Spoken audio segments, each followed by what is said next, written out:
si Idol Madla, nakakahanga, may mga hawak, gandang linyada. Ika'y inspirasyon kung bakit hanggang ngayon ako'y palaging kumakarera. Hawak ko ngayon mga kalapatids, etong si Piliwak. So ito yung kulay ni Piliwak mga kalapatids. Ito yung paa niya. Ayan, kita niyo yung paa niya sa likod mga kalapatids. Ayan, nakalayo yung isang paa niya, yung kaliwang paa. Kaliwa ba? Tama, kaliwa. Tapos yung kulay nung bagwis niya. Ito, ganda nung bagwis na ito. Kita nyo. So mukhang madumi. Pero yan talaga kulay nung bagwis niya mga kalapatids. So matik, barako siya. Kasi may mga itim-itim. Ayan, ganda ng kulay ni Piliwak mga kalapatids. So red bar siya na may pagkaputik-putik. Ayan. So, ano siya, na-reject siya dahil yung panga niya ay split legs. Ayan. May mga nanghihingi na nga nito, kaso hindi natin papamigay kasi kawawa naman din. Kasi baka mamaya hindi rin magamit pang-breed nung pagbibigyan natin. Kaya tatabi ko na lang muna siya, alagaan natin. Kawawa naman. So, dito sa kabila, ayan o. Okay naman yung bagwis niya dito. Pero dito sa kabila nga, ayan o. May kulay siya. Para siyang half-sider, tuloy ang datingan niya. Ayan. Tapos yung manok sa background natin, ayan. Wala pa pangalan yung manok na yan mga kalapatids. Medyo malikot yung manok na yan. Kita nyo, ayan, takbo ng takbo. So comment kayo ano maganda pangalan dito sa bago kong alagang manok na to mga kalapatids. Ayan. Niknoks! Ayan, wala pa to pangalan mga kalapatids. Comment kayo ano maganda pangalan. Sabi nung iba, si ano daw, si Tanggol. No? Sabi ni Tatay Madla, Tanggol daw gusto niya pangalan dito. So kayo, ano gusto niyo pangalan natin dyan? Medyo ano siya, malikot. Tara, tara, tara. Ay, sumunod ah. Ayan, tumatakbo mga kalapatids. Medyo madali nang tawagin to. Ang problema, may nangahabol sa kanya. Ito, yung alaga nating si Pem, minahabol siya. Pero nako-control naman si Pem kahit pa paano. Ayan. So ano to? Rhode Island Red na manok mga kalapatids. Pinapisa ako sa incubator. Dapat 10 to, kaso ang napisa isa lang, no? Pem, alis ka dyan. Tabi ka dyan. Tabi ka dyan, Pem. Tabi ka dyan. Lalapisan natin siya. Mugalawin yan. Mugalawin. O yan, o. Hindi naman niya hinahabol, di ba? No? Kasi minsan, baka pagtripan ni Pem mga kalapatids Hops! Ito mo tinatapakan, no? Alis ka dyan. Alis ka dyan. O. Tapos, eto yung bahay niyan. Dito siya nakatira mga kalapatids. Dito sa cage ng manok. Ay, manok. Ng lovebirds. Pagpapasok yan, tuturuan natin ito yung pumapasok kusa. Ayun, pumasok na siya. Diyan siya nakatira. Diba? Kain ka lang dyan, boy. Comment kayo, ano maganda pangalan dyan sa bagong alagang manok ko. So, alagaan natin yan hanggang siya ay lumaki. So, ngayon, ito, ilipat na rin natin ito ng kulungan. So, iniisip ko pa kung sa dream loft, kung sa old loft. Pero mukhang sa old loft lang natin siya lalagay para hindi siya mahirapan. Kasi kawawa. Nakita niyo pa, oh. Tagilid talaga yung paa. Ayan. Tapos pag nakatayo siya dito sa cage, ano mga itsura niya? Ayan, nakakatayo naman siya ng tuwid. Ang problema lang, yung paa niya, baluktot. Ayan o. Diba? Piliwak siya mga kalapatids. Siguro sa paglipad, wala naman siguro masyadong effect yan. Pero tingnan natin. Ayan o, kawawa din mga kalapatids diba? Hindi ko alam ba't nagaganyan yan. Kala ko nga yung part na may singsing na paa yung na-reject. Pero yung ano pala, yung walang singsing. So maaaring natadaganan to. Or naipit to nung siya ay bata pa. Ayan, lilipat na natin yung mga kasama nito. Pati yung mga team bulutong boys ko. Tatanggalin ko muna dito sa loft natin. Dito sa breederan. Lilipat ko dito sa may nabibilad. Para mas mabilis gumawa yung bulutong nila. At malipat sila sa pliers. Pero ito, may bulutong siya pero konti lang naman.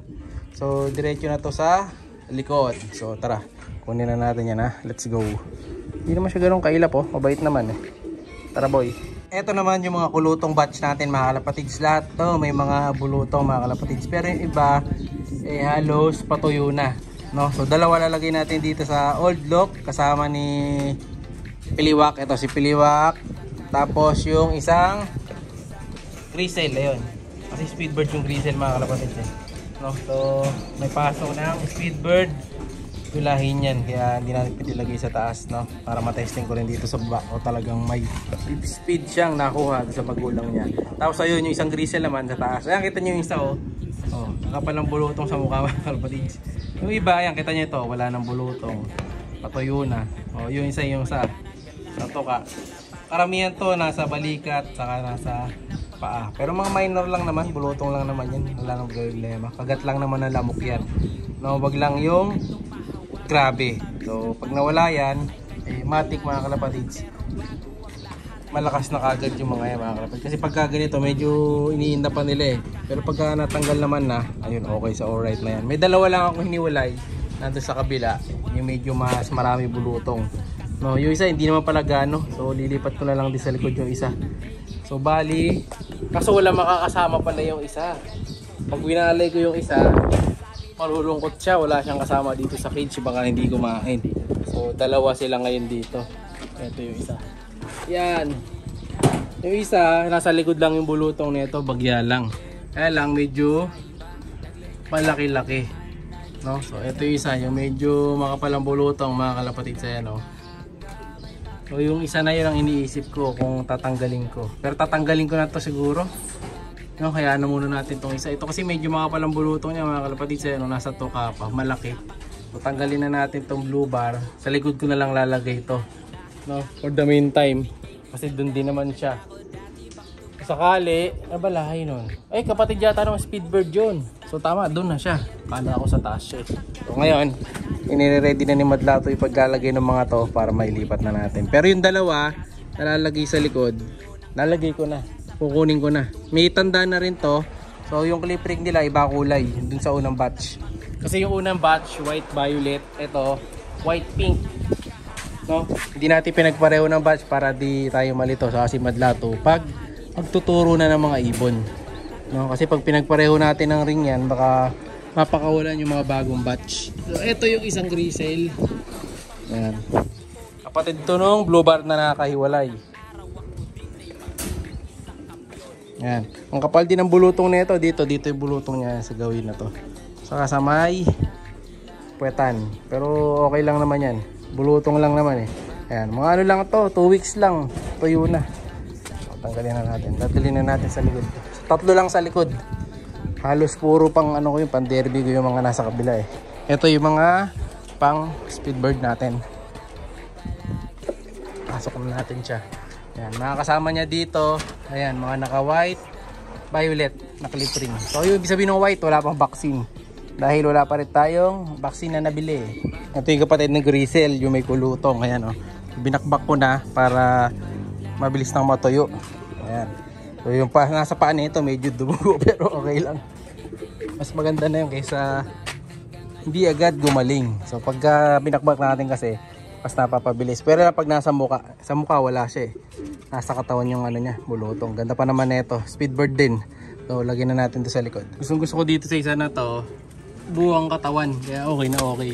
Ayan na siya. Alright. And lastly, etong si Piliwak. Boy, diyan ka na boy. Pasok! O ayan o. Magkakasama na sila ng mga tropa nila dito. Silang tatlo na dyan. Lagyan na natin. Ayan. Okay na sila. Sa taas, puntahan natin yung mga nalagay natin doon. Madlato na nagsalpak eh. Kasi papainumin pa niya yun. So yung nandito ngayon na isa, under observation kasi medyo makapal yung bulutong. Pero gagaling din yan. Next batch na ulit nito ng mga young birds ang aasigasuhin natin. Yun, tapos na pala si Madlato, nalagay na niya yung mga young birds natin. So ito na yung mga bagong mga young birds. Yan. 1, 2, 3, 4, 5, 6, 7, 8.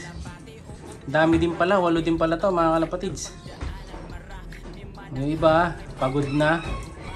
No? Titingnan pa natin. Under observation pa to mga to. Kasi baka mamaya manibago sila. Pero tumutuka na lahat yan. Pero dun sa dalawa, yung dalawa, tumutuka na rin yun. Kaso, kakawalay lang sa magulang. Pero kita nyo na yung buntot nun. Ayan yun no. Kakawalay lang, haba na ng buntot. Hindi lang siya hindi lang sila agad na awalay. Pero mga malalakas na mga young bird siya. So yun na muna mga kalapatids.